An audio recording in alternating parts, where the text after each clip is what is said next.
자, 오늘은 병화와 임수의 특징이라는 거를 가지고 이제 체면이냐 실속이냐 이거에 대해서 한번 설명을 좀 해드리려고 하거든요. 천간, 병화, 임수 특징 뭐 이렇게 한번 이야기를 해봤는데, 병화랑 임수를 가지고 실속을 차릴 것이냐 체면을 더 챙기는 편이냐 뭐 이런 거를 생각을 해보시면 돼요. 네. 자, 일단 병화랑 임수라는 거에 대해서 좀 설명을 해드려야겠죠. 네, 그러니까 잘 따라서 와주시길 부탁드리겠습니다. 자, 일단 병화랑 임수라는 걸 가지고 좀 설명을 하자면, 이 그림에 보시면 여기 행성이 총 3개가 있죠. 여기 이렇게, 네, 이렇게 지구가 있고, 이거는 뭐 지구니까 가장 빛나는 거면 당연히 여기는 뭐겠어요? 그쵸? 태양. 달. 좋아요. 예, 지구, 태양, 달. 간단합니다. 지구, 예, 태양, 달. 이렇게 되는 거죠. 자, 그럼 요거를 기호화를 한번 해보자고요. 이렇게 바꾼 거예요. 그래서 잘 보시면, 예, 지구라는 것에 있어서, 예, 지구 외에, 예, 태양 빛나는 부분이니까, 예, 우리 빛나는 거를 병화라고 합시다. 병화라고 하고 이걸 태양이라고 얘기를 하자고요. 그래서 보통 병화는 태양에 많이 비유합니다. 예, 병화가 태양이에요 라고 얘기 안 했어요. 병화를 태양에 많이 비유합니다. 그 밖에 그러면 태양빛이 비춰주는 부분이 있고 태양빛이 비춰지지 않는 부분이 있죠.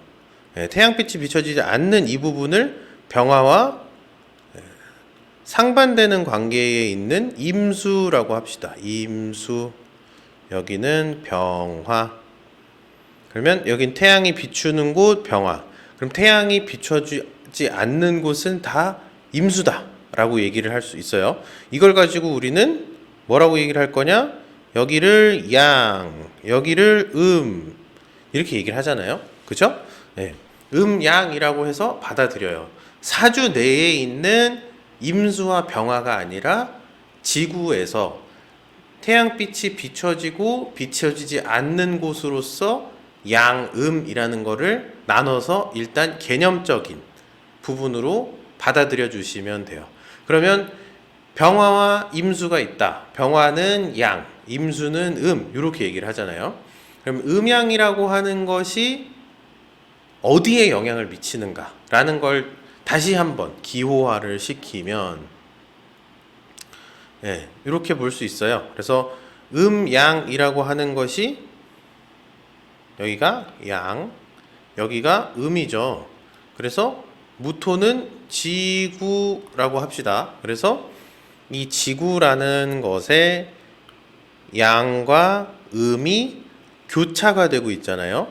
잘 보시면 아까 그림에 음이었던 부분이 있고 양이었던 부분이 있듯이 이 음과 양이 계속 교차를 해요. 지구는 자전을 하니까. 그쵸? 그래서 지구라는 거를 무토라고 얘기를 하고, 그리고 양이라고 하는 태양이 비춰지는 부분을 병화, 태양이 비춰지지 않는 부분을 임수, 이렇게 놓고 얘기를 해보자고요. 병화와 임수는 지구의 열기와 열기가 끝난 어떤 냉기라는 거를 만들어주는 요소가 된다. 예. 여기까지 일단 이해를 하셨겠죠? 지구가 있고 태양이 비춰지는 부분은 양이다. 이거를 우리는 기호로 병화. 네. 태양이 비춰지지 않는 부분을 우리는 음이라 그러고 임수라고 얘기를 합니다. 그래서 이 부분을 글로 정리를 하면 지구의 태양과 우주의 작용으로 나타나는 만물의 변화를 연구하는 게 명리학이다 라고 얘기를 할 수 있죠. 그래서 지구라고 하는 무토의 환경에 태양이라고 하는 병화, 그리고 태양이 비춰지지 않는 곳은 다 음이라고 했는데, 그러면 그 음이라고 하는 건 우주의 기운 그 자체잖아요. 우리가 밤이 되는 거는 사실 우주의 기운이 작용을 해서 밤이 되는 것이죠. 네, 태양이 비추면 그 어둠이 거쳐지는 게 태양으로 인한 거지 원래 우주의 기운은 임수다. 그리고 태양은 그 우주를 구성하고 있는 구성 요소 중에 하나인데 태양 자체도 원래는 우주의 한 부분이긴 하지만 우주의 기운, 외적인 어떤 기운을 만들어낸다. 이렇게 얘기할 수 있잖아요.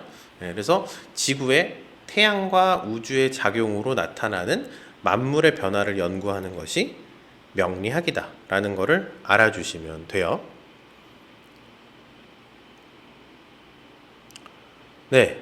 그래서 그러면 명리학이라고 하는 건 그래 지구에 뭐 태양빛으로 인해서 그리고 태양빛이 없을 때 우주의 기운으로 인해서 어떤 변화가 나타나는지를 관찰했더니 이러이러한 결과가 나타나더라 라는 거를 알 수 있죠. 그거를 우리는 명리학이라고 얘기를 하는 거고 그 중에서 명리학은 사주팔자라는 걸 가지고 어떻게 이 만물을 해석을 하고 지구에 있는 현상들을 해석을 할 것인가 라는 거에 대해서 논하는 거잖아요. 그래서 사주라고 하는 것을 구성을 할 때 천간, 지지 그리고 이 지지라는 것 속에 있는 지장간으로서 사주팔자를 한번 들여다본다라고 얘기를 하는데 이 사주팔자 속에는 사실 천지인이라고 하는 사상이 들어가 있어요. 그래서 천지인 사상에서 그러면 천간이라고 하는 것이 천에 해당이 되는데 이 천은 다시 말해 천간은 어떠한 방법으로 해석이 되는가라는 걸 좀 살펴보자고요. 우주라는 거는 변화를 계속해요. 우리 가만히 있어도 계절이 가잖아요. 사계절이 계속 순환을 하잖아요. 가만히 있는데 이제 여름이 점점점 가고 있는 거 아시죠, 여러분? 체감은 못하겠지만 달력에 보시면 입추라는 게 이제 지났습니다. 입추라는 게 지났어요. 그래서 입추가 되면서 가을이 들어온다라는 걸 알려주는 거잖아요. 근데 여름이 가고 가을이 온다라는 걸 알려주고 있고 사실상 이 계절이 변화하고 있다라는 거를 그 누구도 알려주지 않아요. 이때쯤이야 라는 걸로 여러 가지 관측 도구들, 관측 현상을 관측한 결과값으로 이러이러한 시점부터는 이렇게 입추라는 시기입니다. 처서라는 시기입니다. 라는 거를 사람이 정해놓은 거지. 가을이 이때부터 시작이야. 이때부터 병화가 아니라 정화가 활발한 시기야. 라는 거는 오직 하늘이 결정을 한다. 뭔가 보이지 않는 주체가 결정을 한다. 그걸 동양사상에서 하늘이라고 얘기를 했고 천이라는 표현으로 이야기를 합니다. 그 다음에 그러한 변화를 관장하는 하늘이 이때쯤 변화해야 돼라는 거를 보여주는 공간과 시간적인 의미가 담긴 개념이 있겠죠. 가령 우리가 산에 알록달록하게 노란색, 빨간색 이렇게 물든 그런 시기를 보면서 아 가을이 왔네, 산에 모든 나뭇잎들이 떨어지면서 겨울이 왔네 이런 것들을 알 수 있잖아요. 그래서 산이라고 하는 공간에서 겨울이나 가을이나 봄이나 여름이라고 하는 시간이라는 개념을 인지할 수 있게 되잖아요. 그래서 우리가 땅이라고 하는 것은 이 하늘의 뜻이 그대로 내려와서 변화가 나타나는 시공간적인 개념이다 라고 얘기를 합니다. 그쵸? 그래서 이 지지는 다시 말해서 하늘의 뜻, 하늘의 기운이 그대로 나타나는 시공간적 의미를 담고 있다라고 얘기를 할 수 있어요. 근데 인간은 사실 산을 보고 시기를 보고 얘기를 하는 게 아니라 산에 있는 나무의 나뭇잎의 색깔을 본다거나 산에 있는 나무의 이파리가 떨어져 있는지 이파리가 나고 있는지를 바탕으로 어떤 계절이다, 어떤 공간이다, 어떤 시간이다 이런 개념을 익히잖아요. 다시 말해서 사람은 지상에 나타나는 물질들을 가지고 시간과 공간적인 개념을 이해를 한다라는 거예요. 즉 만물이라고 하는 땅에 나는 갖가지 물질, 모든 물질들을 가지고 사람이 시공간적인 해석을 할 수 있게 되고, 그 시공간적인 개념을 통해서 무슨 일을 해야 되는지를 알 수 있게 된다는 거예요. 여러분, 싹이 자라고 있으면 그 싹을 키워야겠다라는 생각을 하죠. 반대로 벌판에 쫙 노랗게 황금 벌판이 됐다. 그러면 이거는 곡식이 다 익었어요 라고 얘기를 하는 거잖아요. 그러니까 뭐 해야 돼요? 추수를 해야 돼요. 날씨는 무지하게 덥고 여기저기 벌들이나 나비나 동물들은 막 뛰어다니면서 어제 봤던 식물이 오늘 보면 많이 자라있고 내일은 더 자라있는 그런 상황은 우리가 여름이라고 부르고, 모든 것들이 다 생명이 꺼지고 하지만 내년 봄을 기다리는 그런 시기로서 땅도 얼고 눈도 내리고 생명은 하나도 없는 그런 물질을 관찰함으로써 겨울이라고 하는 개념을 인지를 하잖아요. 그래서 사람은 물질을 가지고 시간과 공간적인 개념의 특성을 인지를 한 다음에, 하늘은 이러이러한 일을 하도록 나에게 시키는구나 라는 사상이 담겨 있는 게 사주팔자다라고 얘기를 할 수 있는 거예요. 그래서 결론적으로 사람은 하늘이 만들어낸 변화로서 만들어진 물질로서 살아간다라고 얘기를 할 수 있어요. 그래서 사주팔자 안에는 천지인이라고 하는 사상이 담겨 있습니다. 그 중에서 천간이라고 하는 것은 하늘, 즉 어떤 시간과 공간, 때, 그리고 무슨 일을 해야 된다라는 것을 알려주는 개념과 일맥상통한다라고 얘기를 할 수 있어요. 그래서 천에 대응하는 개념이 사주팔자에서는 천간이다라고 이해를 해주시면 돼요. 아시겠죠? 자, 그래서 사람은 다시 말씀드리지만 물질을 통해서 하늘의 뜻을 판단을 한다라고 말씀드렸습니다.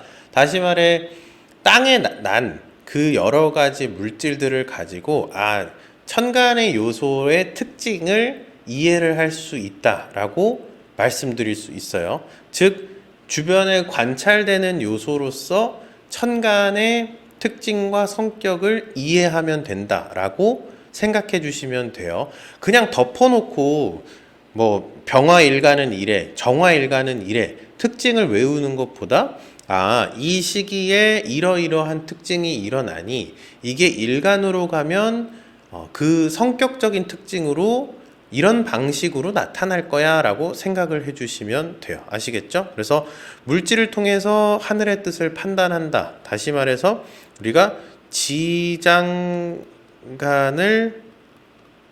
활용해서 천간의 특징을 판단한다라고 생각을 해주시면 됩니다. 그래서 오늘 얘기할 병화와 임수라는 것도 물질로서 그 병화와 임수의 특징을 한번 알아보자 라는 거를 제가 설명을 하고 싶은 거예요.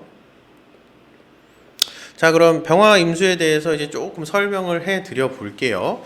자, 병화라는 것이 지장간의 활발하게 활동성을 나타내는 시기는 언제인가? 지장간으로 우리 천간의 특징을 찾기로 했잖아요, 방금.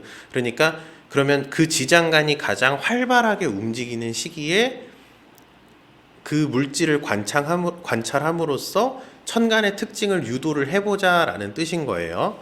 자, 그럼 병화가 언제 가장 활발하게 활동을 하는가라는 걸 생각을 해보면 4월에서 5월 하지까지, 즉 4월에서 4, 5월이라 그러죠. 그래서 양력으로는 숫자로 5월, 그리고 6월 중순인 22일 정도, 6월 22일, 6월 20일 이렇게 왔다 갔다 해요. 그렇게 한 45일 정도가 병화가 주로 활동하는 시기다라고 생각을 해주시면 됩니다. 그래서 활동성이 가장 이때 강한 지장간으로 작용하는 게 병화예요. 그래서 병화는 잘 보시면 꽃이 피고 교류가 활발한 시기로서 설명을 드릴 수 있습니다. 병화라고 하는 걸 특징을 잘 보려면 지장간으로부터 그 특징을 유도를 해내야 한다.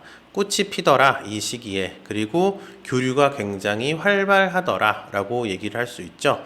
그래서 병화의 특징이다 라는 걸 봤을 때는 교류를 하려고 하고 다른 꽃과 꽃이 이어지는 시기죠. 그래서 번식의 계절이기도 하잖아요. 그래서 교류, 뭔가 소통을 한다거나, 혹은 꽃이 핀다라는 거에서도 착안을 했을 때 땅 속에서 이렇게 싹이 올라오고 이 밑에 이런 식으로 뿌리가 있고, 그 다음에 줄기, 가지, 줄기, 가지, 줄기, 가지, 줄기, 가지 이런 것들이 있을 때 가장 위에 나는 게 꽃이에요. 그렇죠? 그래서 이 꽃의 특징에서 착안을 했을 때 꽃은 이 아래에 있는 많은 가지와 줄기들에서 가장 위에 있다 라고 얘기를 할 수 있으며, 또한 가지와 줄기, 이파리들을 관리를 한다. 꽃이라고 하는 걸 통해서 이 전체적인 식물을 운영을 한다. 이렇게 얘기를 할 수 있잖아요. 그래서 병화라고 하는 것의 특징은 운영과 소통, 관리, 그리고 교류 이런 것들로 설명을 할 수 있게 돼요.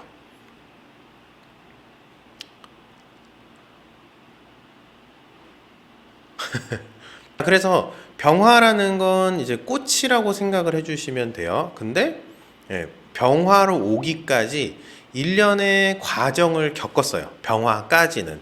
잘 생각해 보시면 병화로 오기까지는 동지부터 시작을 해서 개수라고 하는 습도가 만들어진 다음에 이 습도가 싹이라는 거를 틔워냈고, 싹으로부터 줄기가 만들어진 다음에는 가지가 뻗어서 어느 정도의 수평적인 공간을 확보한 뒤에 병화라고 하는 꽃이 피게 됩니다. 그래서 병화로 오기까지는 1년의 과정을 겪었기 때문에 개수, 갑목, 을목, 병화의 과정을 통해서 한 번의 성장을 마쳤다라고 생각을 해요.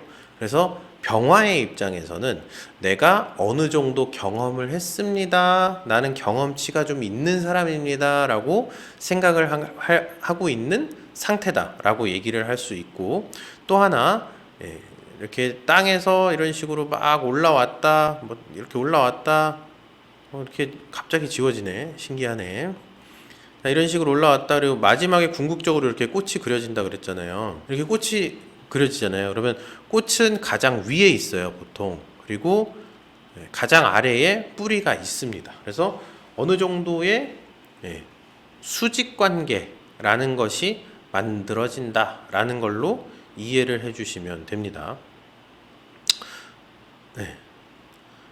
병화는 그래서 어느 정도의 경험이 있다, 수직 관계라는 것에 대해서 좀 인지를 하고 있다, 이런 생각을 좀 해주시면 돼요. 한편 병화 외에 이제 오늘은 병화와 임수에 대한 얘기를 하기로 했으니까 임수라는 것도 같이 한번 살펴볼게요.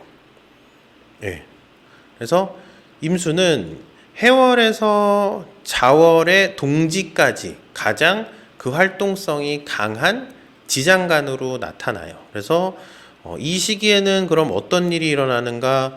양력으로 해월이라 그러면 11월 7일부터 동지까지니까 12월 한 22일 정도까지다 라고 생각을 해주시면 돼요. 일단 추워요. 자, 춥다.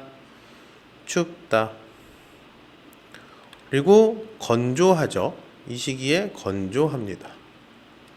그리고 이때 이 시기에 무슨 일들이 일어나는가? 그 전까지 농사 지어놨던 여러 종자들을 잘 보존을 해서 그 종자를 다음 봄에, 내년 봄에 쓰도록 보존을 하는 그런 시기라고 생각을 해주시면 돼요.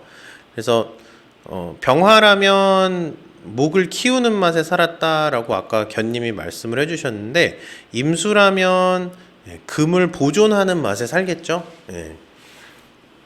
각각 대칭으로 이해를 해주시면 돼요. 병화가 뭔가를 키웠다 그러면 임수는 뭔가를 보존을 해야 돼요.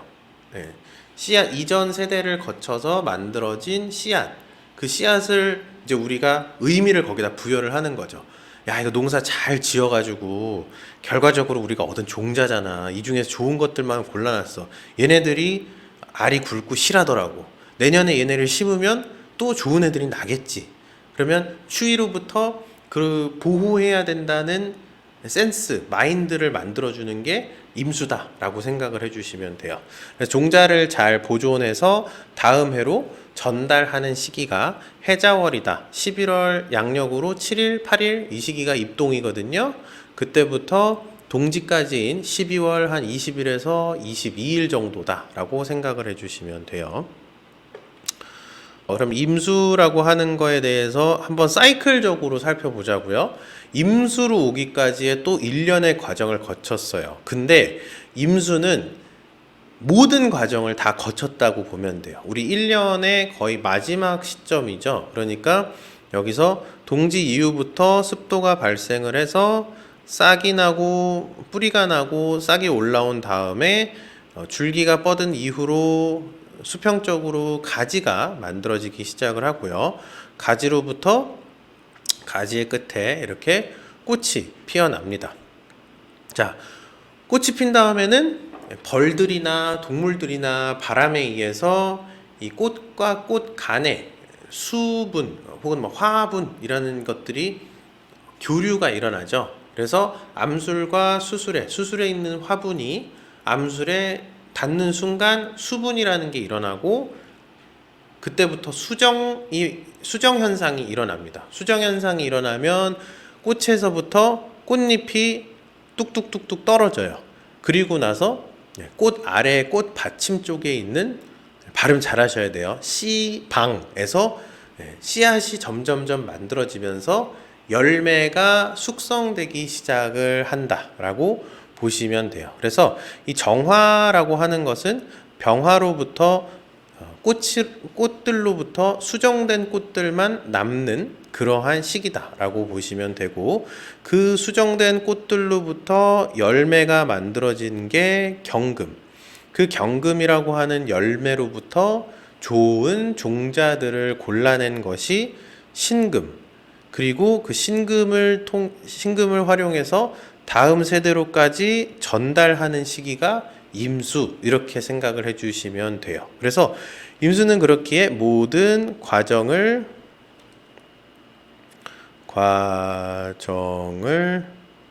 겪었다.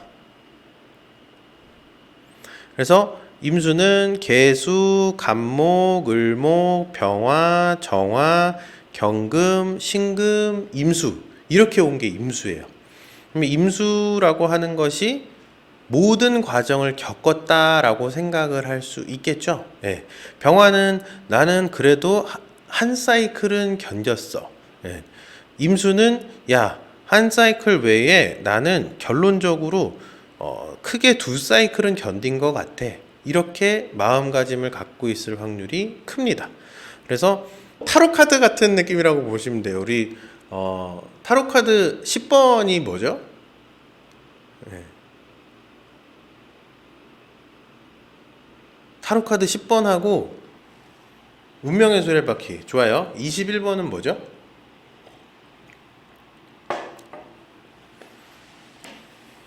월드 좋아요. 네. 운명의 수레바퀴를 보통 이렇게 한 사이클 돈 거라고 생각을 하죠. 그 다음에 더 월드는 한 사이클 더 돌아서 온 거라고 생각을 하잖아요. 그런 개념이라고 보시면 돼요. 병화는 한 사이클 돌았고 임수는 한 사이클에 한 사이클을 더 돈 거예요. 네, 그런 개념으로 생각을 해주세요. 네.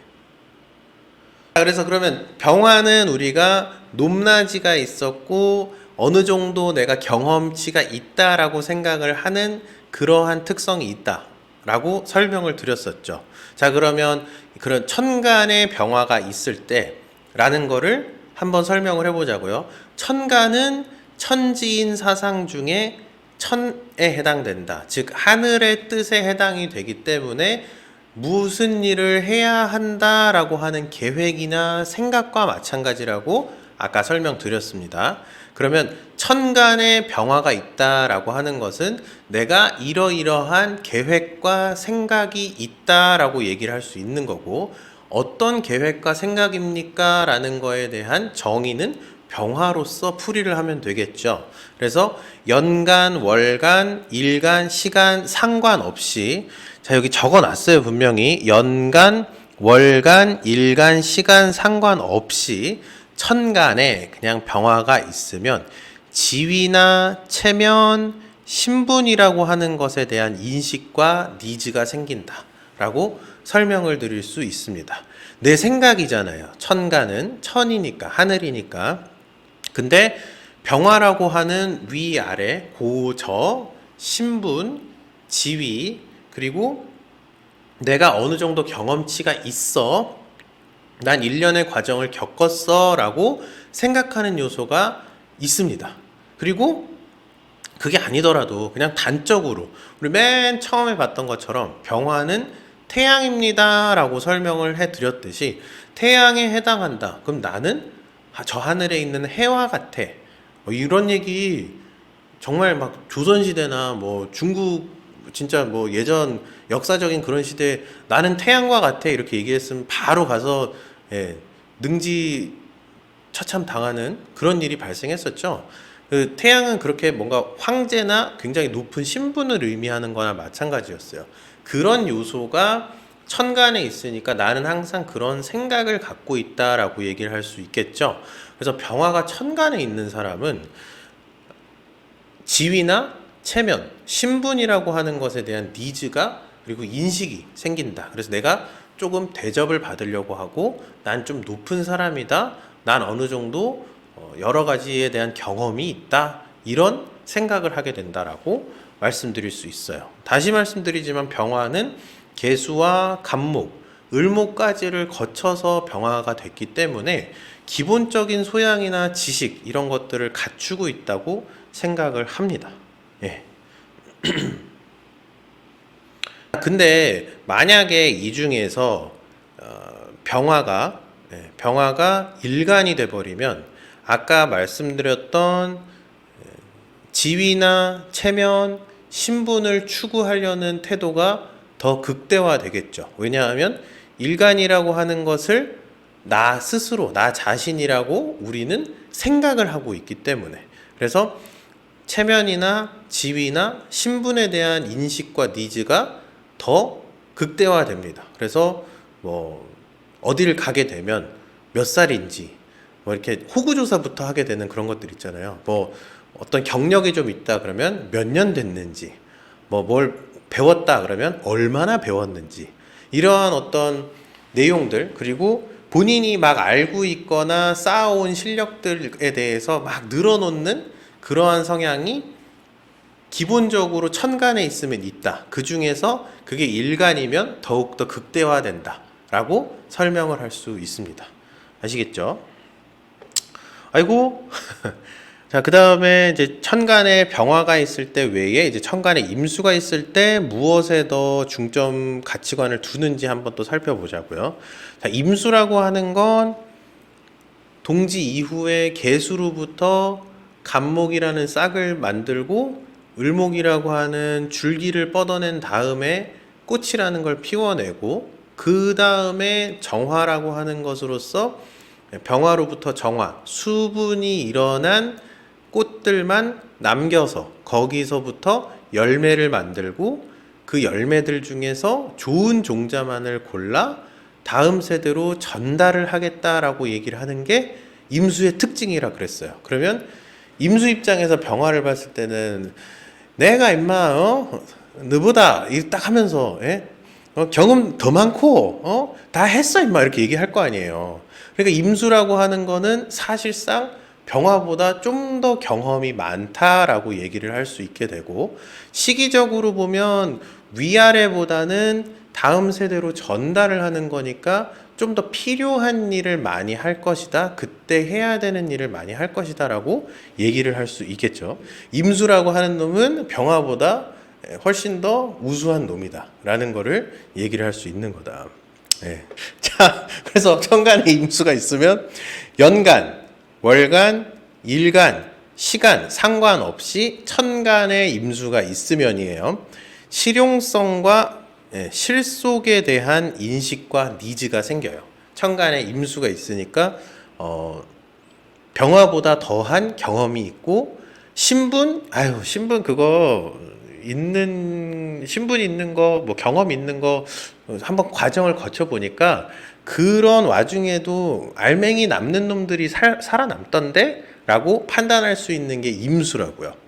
그렇기 때문에 병화보다 좀 더 실속을 챙기게 되는 게 임수다라고 얘기를 할 수 있어요.